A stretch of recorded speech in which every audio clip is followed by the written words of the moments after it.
एक बार फिर आपका स्वागत है, अभिनंदन है आपके अपने YouTube channel Aryan institute Allahabad में। दोस्तों, जैसा कि बोर्ड पर आप देख पा रहे हैं, आज एक बार फिर आपके समक्ष बात करने वाले हैं यूपी डीएलएड प्रथम सेमेस्टर की नेक्स्ट अगली श्रृंखला पर। दोस्त, आप सभी को पता है लगातार आपके साथ डीएलएड के प्रथम सेमेस्टर पर अनवरत एक एक सब्जेक्ट पर चर्चा हम आपसे कर रहे हैं। अभी हम आपसे बात करें सुबह के वीडियो में बाल विकास एवं सीखने की प्रक्रिया का बेहतरीन तरीके से एक लेक्चर हमने आपके समक्ष प्रोवाइड किया। नेक्स्ट अगली श्रृंखला एजुकेशन सेकंड पेपर मींस शिक्षण अधिगम का सिद्धांत पेपर 2 जो कि आपका होता है, ठीक है। उसी के क्रम में हमें लगता है कि चौथा या पांचवां लेक्चर आपके बीच में जा रहा है, जो कि यहाँ एक चीज लिखा गया है, आप लगातार हैंड रिटन नोट्स की मांग कर रहे थे। हम आप सभी को बताना चाहेंगे और लगातार हम आपसे बता भी रहे हैं कि डीएलएड फर्स्ट सेमेस्टर के हस्तलिखित नोट्स आप सभी के लिए उपलब्ध है। लिंक डिस्क्रिप्शन में दी गई है, वहां से जाकर आप डायरेक्टली 299 रुपए का पेमेंट आप सभी को करना होगा। आप बिल्कुल एक सब्जेक्ट हम नहीं कह रहे हैं, ठीक है। सभी सब्जेक्ट प्रथम सेमेस्टर के दौरान जो भी आपके सब्जेक्ट बन रहे हैं, सभी को आपके समक्ष हैंड रिटन नोट्स प्रोवाइड की जा रही है। जैसे जैसे आपकी क्लासें यहां से प्रोवाइड की जाती हैं, उसके तत्काल बाद आप सभी को उसकी नोट्स पीडीएफ के द्वारा प्रोवाइड कर दिया जाता है। और आप सभी को यह पता है, हमने नोट्स को कुछ यूं ही डिजाइन किया है, आपके प्रथम सेमेस्टर को दृष्टिगत रखा गया है। बिल्कुल उसमें हमने आपसे कहा है कि हम 4 महीने में आपके पेपर जो भी आपके कोर्स बन रहे हैं उसे समाप्त करके नेक्स्ट आपका अगला जो 2 महीना बचेगा उसमें हम आपके previous year paper total solve करवाएंगे। और हम आपसे ये भी कहे हैं कि सिर्फ और सिर्फ जो है वो प्रीवियस ईयर पेपर जो होगा वो प्राइवेट टेलीग्राम चैनल पर जो है प्रोवाइड किया जाएगा। यह चीज आप ध्यान रखिएगा, जो कि वह पेड टेलीग्राम चैनल है। अगर आप अभी नोट्स प्राप्त करना चाहते हैं तो बिल्कुल आप विलंब काहे कर रहे हैं, ठीक है। आप शुरू से ही ले लीजिए, नहीं तो आगे चलकर आप सिर्फ वही प्रीवियस ईयर पेपर के लेंगे तो कोई फायदा नहीं है, ठीक है। तो अगर आपकी इच्छा है तो बहरहाल आप ले सकते हैं। हमने आपसे कहा कि मॉडल पेपर के साथ साथ प्रीवियस ईयर पेपर भी आपको उस पेड टेलीग्राम चैनल पर प्रोवाइड किया जाएगा। किसी भी प्रकार की अगर आपको समस्या होती है नोट्स संबंधी तो आप बिल्कुल जो है व्हाट्सएप मैसेज भी कर सकते हैं, जो कि हमने नंबर प्रोवाइड आपके लिए किया है 9452331053 पर जाकर आप अपने समस्याओं का समाधान कर सकते हैं, ठीक है। किसी भी प्रकार की समस्या अगर आपको हो रही है, हम हमेशा आपके लिए उपलब्ध हैं। बिल्कुल अगर आप फोन नहीं रिसीव हो रहा है तो बिल्कुल आप दूसरे टाइम में फोन करिए, ठीक है। बहरहाल कोशिश यही करिएगा कि आप व्हाट्सएप मैसेज करें तो ज्यादा ही आपके लिए बेहतर होगा, ठीक है। तो चलिए हम आज की श्रृंखला जो आपके समक्ष स्टार्ट हो रही है, हमने संप्रेषण के बारे में आपसे बेहतरीन तरीके से चर्चा किया था। संप्रेषण मींस कम्युनिकेशन पर हमने आपसे चर्चा किया था। आज का जो लेक्चर आपके समक्ष प्रोवाइड किया जा रहा है वह संप्रेषण के प्रकार, हमने संप्रेषण की विशेषता तक आप सभी के समक्ष वीडियो प्रोवाइड किया। आज का लेक्चर जो आपके बीच में जा रहा है संप्रेषण का प्रकार, जो कि संप्रेषण की अगर हम बात करें तो कम्युनिकेशन मींस हम अपनी बात को आपके समक्ष रखें और आप अपनी बात को हमारे समक्ष रखें, यही हमारा संप्रेषण होता है, ठीक। उसी के क्रम में संप्रेषण कितने प्रकार का होता है हमने इसके पहले भी आपको बताया था कि संप्रेषण आपका 2 प्रकार का होता है। एक होता है शाब्दिक संप्रेषण और दूसरा होता है अशाब्दिक संप्रेषण। बहरहाल अभी आप पीडीएफ से देखेंगे तो ज्यादा ही कुछ आपको समझ में आएगा। और इस संप्रेषण की इस जो है प्रकार के बाद हम आपको बताएंगे जो है शैक्षिक संप्रेषण क्या होता है। जैसे शैक्षिक संप्रेषण की अगर हम बात करें तो शैक्षिक संप्रेषण कई प्रकार से हो सकता है। वैयक्तिक संप्रेषण हो सकता है, सामूहिक संप्रेषण हो सकता है, और उसके बाद संप्रेषण की प्रक्रिया, आपने तो संप्रेषण कर लिया, जाहिर सी बात है कि जो हमारे आपके बीच में संप्रेषण की प्रक्रिया हो रही है कहीं ना कहीं उसमें कुछ प्रभावित करने वाले जो अराजक तत्व तो होंगे वो भी शामिल होंगे। तो आप उस जो है संप्रेषण की प्रक्रिया को आप किस प्रकार से प्रभावित कर सकते हैं या प्रभावित करने वाले कारक कौन कौन से हो सकते हैं। और प्रभावी संप्रेषण मींस हम जैसे हम आपके बीच में अगर रूबरू होकर कोई लेक्चर प्रोवाइड कर रहे हैं, ठीक है, तो हम अपनी संप्रेषण की प्रक्रिया को मींस हम अपने लेक्चर को आपके बीच में कितने प्रभावित तरीके से प्रोवाइड कर सकते हैं, यह चीज भी डिपेंड करता है आपको इसमें। यहां तक हम आपको सिखाने का प्रयास करेंगे, जो कि हमें लगता है कि यह आपका चैप्टर नंबर 2 आज की डेट में इसी लेक्चर में हम आपका फिनिश करेंगे। थोड़ा सा लेक्चर आज आपका बड़ा जरूर होगा, लेकिन मैं दावा आपसे जरूर करता हूं कि अगर इस लेक्चर को आप पूरा देखते हैं तो मैं चैलेंज के साथ कह सकता हूं कि 2 नंबर आपका 100% मैं फिक्स कर रहा हूं आज की इस एक वीडियो से, ठीक है। तो बहरहाल चलिए हम चलते हैं अपने मोबाइल की स्क्रीन पर, जहां से सारी चीजें आपको बखूबी नजर आती हैं, ठीक है। चलिए हम आ चुके हैं अपने मोबाइल की स्क्रीन पर। बेहतरीन तरीके से आप देख पा रहे लिखा जा रहा है संप्रेषण के प्रकार। संप्रेषण के प्रकार में अगर हम बात करें आपसे, संप्रेषण आपका दो प्रकार से होता है, जिसमें आपका पहला है शाब्दिक संप्रेषण और दूसरा होता है आपका अशाब्दिक संप्रेषण। इसके अंतर्गत हम पहले आपसे बात करेंगे शाब्दिक संप्रेषण पर। देखिए, शाब्दिक संप्रेषण आपका होता है, यह संप्रेषण मौखिक रूप से वाणी द्वारा तथा लिखित रूप से शब्दों संकेतों द्वारा यह संप्रेषण किया जाता है। ठीक है, यानी अगर इसमें हम बात करें जो है यह संप्रेषण मौखिक रूप से वाणी द्वारा तथा लिखित रूप से शब्दों संकेतों विचारों भावनाओं इत्यादि द्वारा दूसरों के समक्ष प्रस्तुत करने के लिए किया जाता है। यानी जब भी आप देखे होंगे, जैसे अगर हम कहीं आप संप्रेषण कर रहे हैं, जैसे हमने अभी आपके समक्ष बात करें, वर्तमान समय में आप लिखित संप्रेषण को देख पा रहे हैं। ठीक है, आपके समक्ष चीजें लिखी हैं, आप उससे अध्ययन कर रहे हैं, तो कहीं ना कहीं यह आपका शाब्दिक संप्रेषण हो गया। ठीक है, अब इसी के क्रम में हम अगर आपसे बात करें, शाब्दिक संप्रेषण भी आपका कितने प्रकार का होता है? शाब्दिक संप्रेषण भैया आपका दो प्रकार से होता है। पहला हो गया मौखिक संप्रेषण, दूसरा हो गया लिखित संप्रेषण। ठीक है, तो आपके समक्ष देखिए सबसे पहला लगा है मौखिक संप्रेषण। देखिए, मौखिक संप्रेषण आपने देखा होगा, आपके यहाँ जब वाइवा वगैरह होता है तो वह आपका मौखिक होता है। ठीक है, मीन्स आपसे सिर्फ ओरल तरीके से क्वेश्चंस पूछे जाते हैं।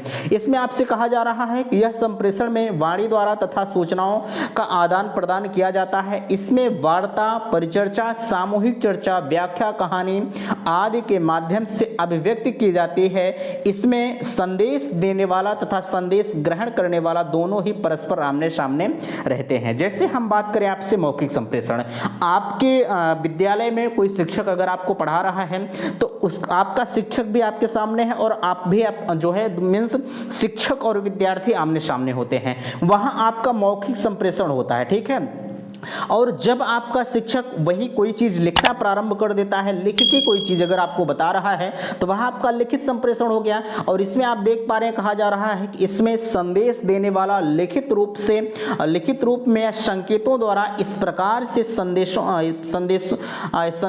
प्रदान करता है कि संदेश ग्रहण करने वाला व्यक्ति उसकी भावनाओं को समझ सके। अगर हम आपसे बात करें लिखित संप्रेषण की, जैसे इसमें कहा जा रहा है कि संदेश ग्रहण करने वाला व्यक्ति उसकी भावनाओं को समझ सकें। जैसे वर्तमान समय की अगर हम बात करें तो आप कम्युनिकेशन की प्रक्रिया में भाग ले रहे हैं। ठीक है, आप किसी चीज को ग्रहण कर रहे हैं, क्या आप हमारी भावनाओं को समझ पा रहे हैं? बिल्कुल समझ पा रहे हैं। तो यह आपका क्या हो गया? लिखित संप्रेषण हो गया। मीन्स आप अगर साफ साफ समझें, लिखित संप्रेषण कोई चीज अगर आपको लिखकर बताई जा रही है तो वह आपका लिखित संप्रेषण हो जाता है। ठीक है, लिखित संप्रेषण में आप अगर हमारी भावनाओं को भी समझ जा रहे हैं, जैसे आपने आए दिन देखा होगा कुछ ऐसे होंगे जो किसी चीज को जो है पॉइंट कोई चीज इशारों में समझ जाते हैं। ठीक है, तो वह भी कहीं ना कहीं एक लिखित संप्रेषण के तहत आएगा।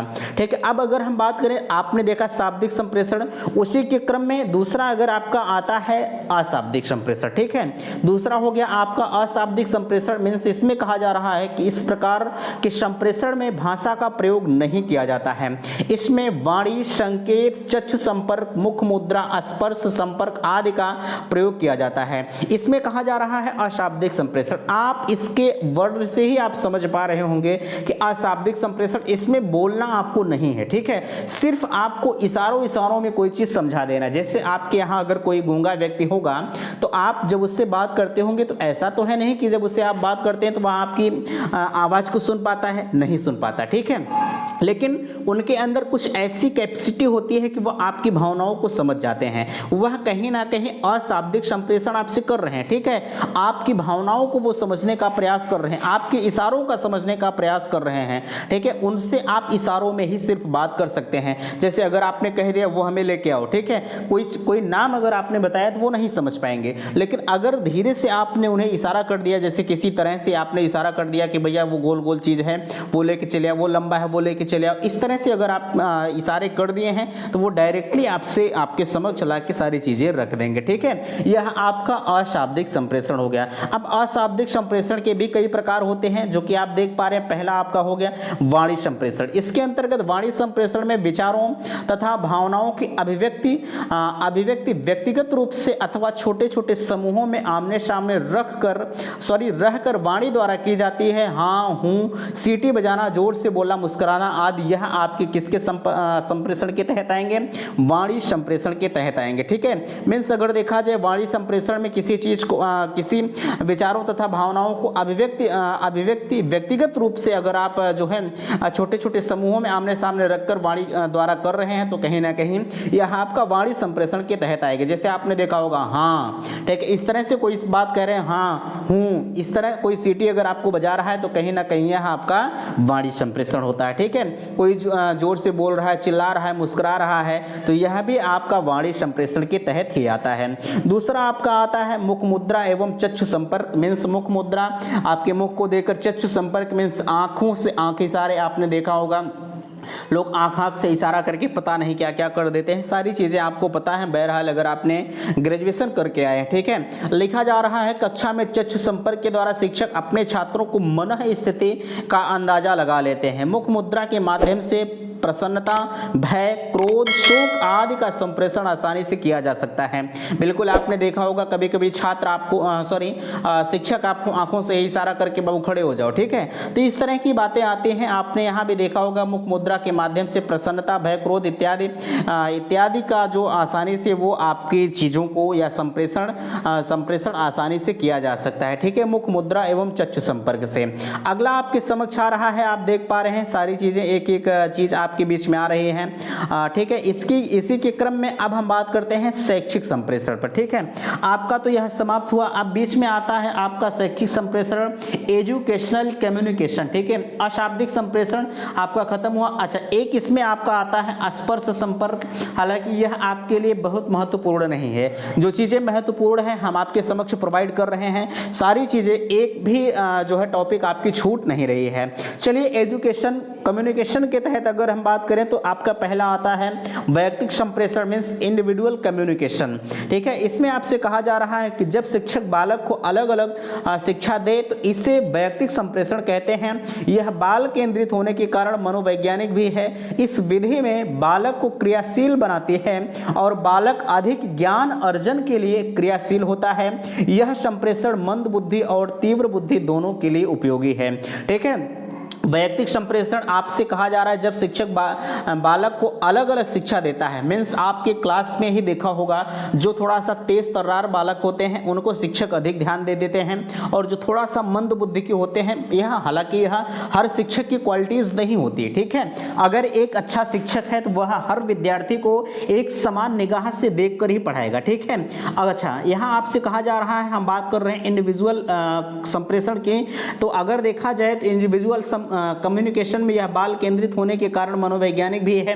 कहीं ना कहीं यह अगर हम जो है वैयक्तिक संप्रेषण की बात करें तो वैयक्तिक संप्रेषण आपका मनोवैज्ञानिक यह बाल केंद्रित होने के साथ साथ, अच्छा बाल केंद्रित आप समझ पा रहे होंगे किसी कहीं भी आप जब शिक्षा ग्रहण करते हैं या कराते हैं किसी भी विद्यालय में या कहीं पर भी, तो आप बालक के मनोभावनाओं को ध्यान में रखकर कराते हैं, उसकी कैपेसिटीज को आप ध्यान में रखकर पढ़ाते हैं। पता लगा कक्षा 1 का बालक है, आप उसे इंटरमीडिएट की फिजिक्स पढ़ा रहे हैं तो पल्ले नहीं पड़ेगी। तो आप जब भी कम्युनिकेशन का प्रोसेस अपनाएं तो बालक की भावनाओं को दृष्टिगत रखें, क्या बालक हमारी भावनाओं को समझ पा रहा है कि नहीं समझ पा रहा है, यह आपकी बाल केंद्रित शिक्षा के अंतर्गत आएगी। ठीक है, इसमें बालक अधिक ज्ञान अर्जन के लिए क्रियाशील होता है। वैयक्तिक संप्रेषण में कहीं ना कहीं जो बालक होता है वह ज्ञान अर्जन के लिए हमेशा प्रेरित रहता है। यह संप्रेषण मंद बुद्धि और तीव्र बुद्धि दोनों के लिए उपयोगी है। यह संप्रेषण जो होता है कहीं ना कहीं चाहे आप मंद बुद्धि के बालक हैं चाहे आप तीव्र बुद्धि के बालक हैं, दोनों के लिए जो है अच्छा होता है। आगे आपसे कहा जा रहा है सामूहिक संप्रेषण मीन्स कोई बालक समूह में रखकर अपने संप्रेषण की प्रक्रिया को आगे बढ़ाता है। कलेक्टिव कम्युनिकेशन आपसे कहा जा रहा है कि सामूहिक संप्रेषण का अर्थ कक्षा शिक्षण से है। ढेर सारे बच्चे कक्ष में बैठकर आपस में अपनी बातों का आदान प्रदान करते हैं। यह शिक्षा की सबसे सरल एवं व्यवहारिक विधि मानी जाती है। मीन्स सामूहिक संप्रेषण को आपने देखा होगा जब क्लास में कभी कभी डिस्कशन वगैरह होता है तो हर बालक इसी तरह बैठ जाते हैं और आप ये इनसे पूछ रहे हैं, ये इनसे पूछ, इस तरह से लोग अपनी बातों को आपस में पूछना प्रारंभ कर देते हैं। तो यह आपका जो हो गया यह सामूहिक संप्रेषण के अंतर्गत आता है। सामूहिक संप्रेषण में बालक कहीं ना कहीं अच्छी शिक्षा ग्रहण कर जाते हैं। ठीक है, आगे आपसे कहा जा रहा है संप्रेषण प्रक्रिया को प्रभावित करने वाले कारक। अभी तक तो आपने संप्रेषण के बारे में पढ़ा, लेकिन आप जब संप्रेषण ग्रहण कर रहे हैं तो उस संप्रेषण की प्रक्रिया में, ठीक है, कितने कारक हैं या कितने जो है अराजक तत्व होते हैं जो आपके संप्रेषण की प्रक्रिया को प्रभावित कर सकते हैं। जैसे हम पहले छात्र की बात करें, ठीक है, वर्तमान में शिक्षा बाल केंद्रित है जिसमें प्रमुख छात्र है, अतः छात्र की आयु, मूल कक्षाएं, बौद्धिक स्तर, मनोभाव इत्यादि शिक्षण संप्रेषण को प्रभावित करता है। ठीक है, जैसे इसमें आपसे कहा जा रहा है कि देखिए लिखा जा रहा है, आपसे पहला लिखा जा रहा है भैया छात्र, ठीक है, इसमें कहा जा रहा है वर्तमान में शिक्षण जो है वो बाल केंद्रित है जिसमें प्रमुख छात्र है, अतः छात्रों की आयु, मूल आकांक्षाएं, बौद्धिक स्तर, मनोभाव इत्यादि शिक्षण संप्रेषण को प्रभावित करते हैं। देखिए मैं आपसे कहना चाहूंगा, जब भी आप शैक्षिक संप्रेषण करते रहें, ठीक है, आप अगर जो है, जाहिर सी बात है वर्तमान समय की शिक्षा बाल केंद्रित है, ठीक, अगर बालक की, जैसे यहाँ लिखा जा रहा है जो है छात्रों की आयु, मूल आकांक्षाएं, बौद्धिक स्तर, मनोभाव इत्यादि को आप ध्यान में नहीं रखेंगे तो जाहिर सी बात है वह छात्रों का जो संप्रेषण प्रक्रिया होगी, मींस कम्युनिकेशन प्रोसेस जो होगा वह कहीं ना कहीं प्रभावित होगा। ठीक है, आगे आपसे कहा जा रहा है शिक्षक का व्यक्तित्व कैसा हो। देखिए अगर आपका जो भी आपके शिक्षक आपको शिक्षा ग्रहण करा रहे हैं, कहीं ना कहीं अगर उनका जो व्यक्तित्व है वह ठीक नहीं तो जाहिर सी बात है वहां भी शैक्षिक संप्रेषण आपका अच्छा नहीं होगा। इसमें कहा जा रहा है कि शिक्षण में एक शिक्षक की भूमिका महत्वपूर्ण है। शिक्षक का छात्रों के प्रति व्यवहार, निष्पक्षता, चरित्र, उसकी योग्यता की छाप बालक पर पड़ती है। कहीं ना कहीं आपने देखा होगा आए दिन शिक्षक बच्चों के साथ किस प्रकार से बिहेव कर रहे हैं। कहीं ना कहीं एक चीज आप ध्यान रखिएगा, आपका जो शिक्षक होना चाहिए वह, उसका जो विचार होना चाहिए वह उच्च कोटि का होना चाहिए। ठीक है, ये नहीं है कि कक्षा में जा रहा है वह किसी बच्चे को ज़्यादा प्रेरित कर रहा है, किसी बच्चे को डिमोटिवेट कर रहा है। ऐसा अगर वह कर रहा है तो कहीं ना कहीं वह एक अच्छा शिक्षक नहीं माना जाएगा। ठीक है, तो कहीं भी आप देखिएगा उसकी योग्यता, अगर वह कक्षा में गलत व्यवहार कर रहा है, आपसे अच्छा बिहेव नहीं कर पा रहा है, तो उसका जो छाप होगा वह हूबहू उस बच्चों पर पड़ेगा। तो वह कहीं ना कहीं जो कम्युनिकेशन प्रोसेस होगा, मीन्स जो आपके बीच में आ रहा है, देख पा रहे हैं, जो शिक्षण की प्रक्रिया है, मींस संप्रेषण की प्रक्रिया जो है वह कहीं ना कहीं बच्चों की प्रभावित होगी। ठीक है, आगे यहां देख पा रहे हैं लिखा जा रहा है 3 नंबर में कक्षा का वातावरण। अगर कक्षा का वातावरण, संप्रेषण की क्रिया के दौरान कक्षा का वातावरण भौतिक और सामाजिक रूप से शुद्ध होना चाहिए। ठीक है, अगर कक्षा का वातावरण आपका शुद्ध नहीं है तो वहां भी संप्रेषण का जो प्रोसेस है वह पूरा नहीं हो पाएगा। जिसके पीछे कारण यह है, आपने देखा होगा संप्रेषण का प्रोसेस, जैसे अगर हम बात करें, आप जिस कक्ष में पढ़ाई कर रहे हैं वहां अगर हमेशा हल्ला भी होता रहे, ठीक है, अगर हमेशा हल्ला गुल्ला होता रहे तो जाहिर सी बात है जो आपका संप्रेषण का प्रोसेस होगा वह कहीं ना कहीं पूरा नहीं माना जाएगा। ठीक है, वह आपका संप्रेषण का प्रोसेस जो है वो बाधित होगा। इसमें आपसे कहा जा रहा है व्यवस्थित होना चाहिए कक्षा में उचित प्रकाश। जाहिर सी बात है अगर आपके कक्ष में लाइट की व्यवस्था नहीं है तब भी आपका जो संप्रेषण का प्रोसेस है वो भी पूरा नहीं होगा, आप देख नहीं पाएंगे। और आपकी रोशनी की उचित व्यवस्था होनी चाहिए, शिक्षार्थियों को परस्पर मैत्री की भावना होनी चाहिए, मित्रता की भावना होना चाहिए। पता लगा आपकी क्लास में इनसे उनसे दुश्मनी है, इनसे उनसे दुश्मनी है, तो यहाँ भी आपका जो संप्रेषण का प्रोसेस होगा वह भैया विकास नहीं हो पाएगा। ठीक है, तो इन सारी चीज़ों को आपको ध्यान में रखना चाहिए, तो उसी के लिए यह चीज़ें बताई जा रही हैं। ठीक है, अगला आपसे कहा जा रहा है बालक में शारीरिक और मानसिक स्वास्थ्य। जाहिर सी बात है आपने आए दिन देखा होगा कि बच्चों का शारीरिक और मानसिक विकास दिन पर दिन बिगड़ता जा रहा है। ठीक है, जिसके पीछे कारण यह है कि आप ही जरा सा विचार करें, जब भी बालक को आप लंच वगैरह देते हैं तो थोड़ा सा उन्हें फास्ट फूड देने से बचने का प्रयास करें। ये मैगी वगैरह है, इन चीज़ों का सेवन करने से बचें। आपसे कहा जा रहा है शिक्षण के प्रति रुचि उत्पन्न करने के लिए बालक के शारीरिक मानसिक स्वास्थ्य अच्छा होना चाहिए, जिससे सीखने का वातावरण सृजित हो सके।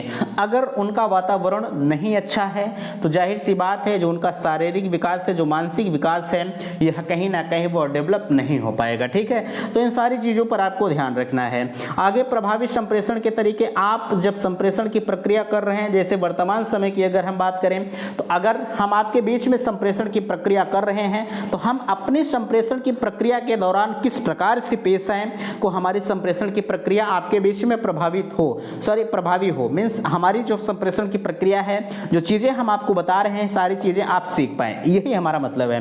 पहला आपसे कहा जा रहा है विद्यार्थियों को पहुंचाए जाने वाली विषय वस्तु के ऊपर शिक्षक का पूर्ण अधिकार होना तथा उसके लिए आधुनिक जानकारी रहना। जाहिर सी बात है, आपसे कहा जा रहा है कि विद्यार्थियों को पहुंचाए जाने वाले विषय वस्तु के ऊपर शिक्षक का पूर्ण अधिकार होना। जैसे हम आपको यह क्लास प्रोवाइड कर रहे हैं, ठीक है, तो यह क्लास हमारा जो शिक्षक का एक पूर्ण अधिकार होना चाहिए। अब ऐसा नहीं कि आप अगर हमसे कहते हैं भैया आप ये फला चैप्टर पढ़ा दीजिए और वो कह रहे हैं फला चैप्टर, तो यह नहीं होना चाहिए, ठीक है। मीन्स हमें जो भी करना है हम अपने स्तर से करेंगे, ठीक है। उसमें कहा जा रहा है तथा उसके द्वारा आधुनिक जानकारी रहना। कहीं ना कहीं अगर इसके बारे में हमें जानकारी नहीं है कि हमें किस प्रकार से आपको पढ़ाना है, तो यह भी एक संप्रेषण प्रभावी की प्रक्रिया जो होगी वह पूर्ण नहीं हो पाएगी, ठीक है। ये सारी चीज़ें आपके बीच में होनी चाहिए। अधिगम सामग्री में चयन व प्रयोग की कार्यकुशलता। अच्छा, आपके जैसे हम अगर मान लें, दूसरा आपसे कहा जा रहा है तो अधिगम सामग्री में चयन व प्रयोग में कार्यकुशलता। जाहिर सी बात है, जब आप शिक्षण ग्रहण कर रहे हैं, जैसे आप अगर शिक्षा ग्रहण कर रहे हैं, हम अगर आपको शिक्षा ग्रहण करा रहे हैं, तो ऐसा नहीं आपकी किताबें बहुत मोटी मोटी हैं, ठीक है। अब पूरी किताब को हम हाथों से लिख दें और हम कह दें कि बाबू हम आपको हैंड रिटन नोट्स प्रोवाइड करेंगे, तो वह कोई काम का नहीं होगा, ठीक है। इस वजह से एक शिक्षक का जो सबसे बड़ा धर्म होना चाहिए, अधिगम सामग्री में चयन व प्रयोग में कार्यकुशलता।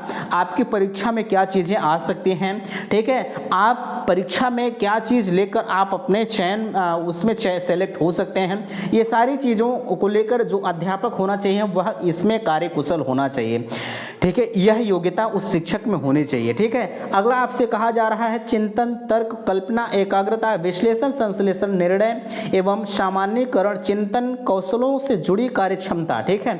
इसमें कहा जा रहा है एक शिक्षक जो होगा वह चिंतन, तर्क, कल्पना, एकाग्रता, विश्लेषण, संश्लेषण, निर्णय एवं सामान्यीकरण आदि चिंतन जो है कौशलों से जुड़ी कार्यक्षमताओं, ठीक है। यानी एक शिक्षक जो होना चाहिए तभी आपसे प्रभावी संप्रेषण कर सकता है जब वह चिंतन कर सकता है, किसी चीज पर तर्क वितर्क कर सकता है, कल्पना कर सकता है, एकाग्रता किसी चीज पर कर सकता है। ये सारी चीजें अगर उस शिक्षक के अंदर हैं तो कहीं ना कहीं वह प्रभावी संप्रेषण करने में आपसे सफल जरूर होगा, ठीक है। अगला आपसे कहा जा रहा है 4 नंबर, आप देखेंगे 4 नंबर के कॉलम में कहा जा रहा है कि कक्षा शिक्षण व प्रबंध में कार्यकुशलता। कक्षा शिक्षण, कक्षा नियंत्रण, जैसे हम आपको अगर पढ़ा रहे हैं, अगर आप इस कक्ष में बैठे हैं, अगर हम आपके ऊपर नियंत्रण नहीं रख पा रहे हैं, एक कोई इधर से भाग रहा है कोई उधर से भाग रहा है, तो जाहिर सी बात है हम प्रभावी संप्रेषण नहीं कर पाएंगे, ठीक है। यहाँ आपसे प्रबंध जैसे किसी चीज को प्रबंध करना है, कोई चीज आपको देना है, या इन सारी चीजों में इतने कार्य करने में हमें कुशलता होनी चाहिए, ठीक है। अगला आपसे कहा जा रहा है 5 नंबर, शिक्षार्थी को उसके लक्ष्य तक पहुंचाने में कार्यकुशलता। जाहिर सी बात है, जब आप अगर डीएलएड पर सेमेस्टर पढ़ रहे हैं, अगर आप हमसे कोर्स खरीद लिए हैं, ठीक है, अगर हम आपको 95% नंबर नहीं दिलवा पाए तो हमें कोर्स देने का कोई मतलब नहीं होगा। लेकिन ऐसे तो है नहीं कि आप अगर नोट्स खरीद लिए आपको 95% नंबर मिल गया, ऐसे नहीं मिलेगा। आपको पढ़ना पड़ेगा, जितना हम आपको नोट्स प्रोवाइड कर रहे हैं अगर उतना आप पढ़ ले रहे हैं तो मैं दावे के साथ आपसे कह रहा हूं कि अगर 95% नंबर ना आए तो आप मुझे बताइएगा, ठीक है। ये सारी चीजें आप ध्यान में रखिएगा, बिल्कुल कहीं भी आपको समस्या नहीं आएगी। अगला आपसे कहा जा रहा है 6 नंबर के कॉलम में शिक्षण, व्यवसाय तथा विद्यार्थियों के प्रति समर्पण। बिल्कुल शिक्षण व्यवसाय जो होना चाहिए तथा विद्यार्थियों के प्रति एक शिक्षक का समर्पण होना चाहिए, अगर ऐसा है तो वह प्रभावी संप्रेषण कहीं ना कहीं कर सकता है। आत्मविश्वास, उत्साह, परिश्रम, निष्पक्षता आदि गुणों से युक्त होना चाहिए। एक शिक्षक जो होता है अगर वह उसके अंदर आत्मविश्वास, जैसे हम आपके बीच में जब रूबरू होते हैं तो एकदम फुल कॉन्फिडेंस के साथ आते हैं कि हमें ये चीज पढ़ाना है और हमारी अच्छी तरह से तैयार है, ठीक है। अगर हमारे अंदर आत्मविश्वास की कमी नहीं है तो हम प्रभावी संप्रेषण नहीं कर पाएंगे। अगर हमारे अंदर जुनून नहीं है, उत्साह नहीं है, अब ऐसा है नहीं कि मरी मुर्गी की तरह हम आपके बीच में आ जाएं, तो हम क्या प्रभावी संप्रेषण कर पाएंगे? नहीं कर पाएंगे। हमारे अंदर जुनून होना चाहिए, उत्साह होना चाहिए, ये सारी चीज़ें अगर आपके बीच में हैं तो आप प्रभावी संप्रेषण कर पाएंगे। अगला आपसे कहा जा रहा है जो है परिश्रमी। जाहिर सी बात है, परिश्रम कहीं ना कहीं यार बड़ा एक ऐसा शब्द है जो आप सुनते हैं तो बड़ा मजा आता है। ठीक है, आपने देखा होगा जो लोग परिश्रम किए हैं कहीं ना कहीं वह एक सुखद अनुभव उन्हें प्राप्त हुआ है। तो बहरहाल ये सारी चीजें आप समझ पा रहे हैं। निष्पक्षता, कोई शिक्षक है पता लगा इनसे अधिक पढ़ाई करवा रहा है और यही आप बैठे आपको कभी पूछता ही नहीं है, तो शिक्षक के अंदर यह गुण नहीं होना चाहिए। हर विद्यार्थी को एक भरी निगाह से देखना चाहिए। ठीक है, इन जैसे ये हमारे लिए हैं वैसे ये भी हमारे लिए हैं, तो सभी को निष्पक्ष तरीके से देखना चाहिए, पढ़ना चाहिए। अगर एक शिक्षक इस तरह से कर रहा है, यह इतने गुण इनके एक शिक्षक के अंदर आ रहे हैं, तो कहीं ना कहीं वह एक प्रभावी संप्रेषण की प्रक्रिया में बहुत अच्छी तरह से भाग ले पाएगा। ठीक है, आशा करते हैं दी गई जानकारी से आप संतुष्ट होंगे। प्लीज वीडियो को लाइक कीजिएगा, शेयर कीजिएगा और चैनल को सब्सक्राइब कीजिएगा। वीडियो समाप्त करते हैं। थैंक्स, धन्यवाद।